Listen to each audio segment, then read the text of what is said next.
Me regjistrimin në Komisionin Qendror të Zgjedhjeve është zbardhur edhe lista e kandidatëve të cilët do të garojnë në zgjedhjet e 11 majit në qarkun e Lezhës. Dy partitë e mëdha politike, PS dhe PD, kanë vendosur emra të njohur, por edhe figura të reja, të cilat do të garojnë për të siguruar një mandat në kuvend. Sistemi zgjedhor i ri përcakton që 30% e listës së kandidatëve të jetë mbyllur, ndërsa 70% e hapur, çka do thotë se kandidatët duhet të luftojnë si për votat e subjektit, ashtu dhe për mbështetjen individuale të votuesve. Në listën e mbyllur të PS për qarkun e Lezhës janë ministri i drejtësisë Ulsi Manja dhe Ermal Pacaj, të cilët sigurojnë automatikisht mandatin, ndërsa në listë të hapur janë vendosur Admir Kadeli, Pranvera Skana, Andon Gjoni, Klotilda Ndreca, Erion Markaj, Marjeta Neli dhe Aurora Reçi. Me këtë sistem të ri, gara pritet të jetë fort, jo vetëm me kundërshtarët politik, por edhe brenda vetë radhëve të PS-s, ku çdo kandidat do duhet sigurojë mbështetjen personale të elektoratit për të fituar një mandat. Edhe opozita, e kryesuar nga Partia Demokratike, ka publikuar listën e kandidatëve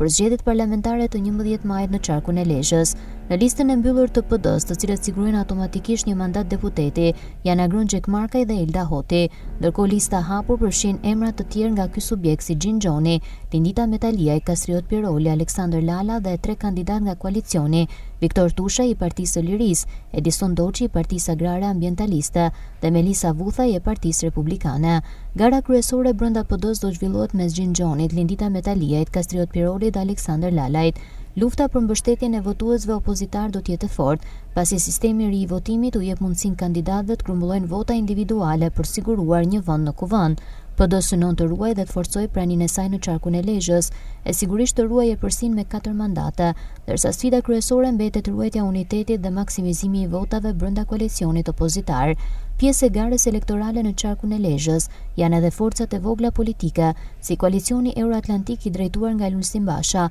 Partia Socialdemokrate e Tom Doshit, Shqipëria Bëhet e Adriatik Lapaj, Partia Mundësia Agron Shehaj e të tjerë. Forcat e vogla synojnë grumbullimin e sa më shumë votave për të siguruar mandat deputeti në qarkun e Lezhës.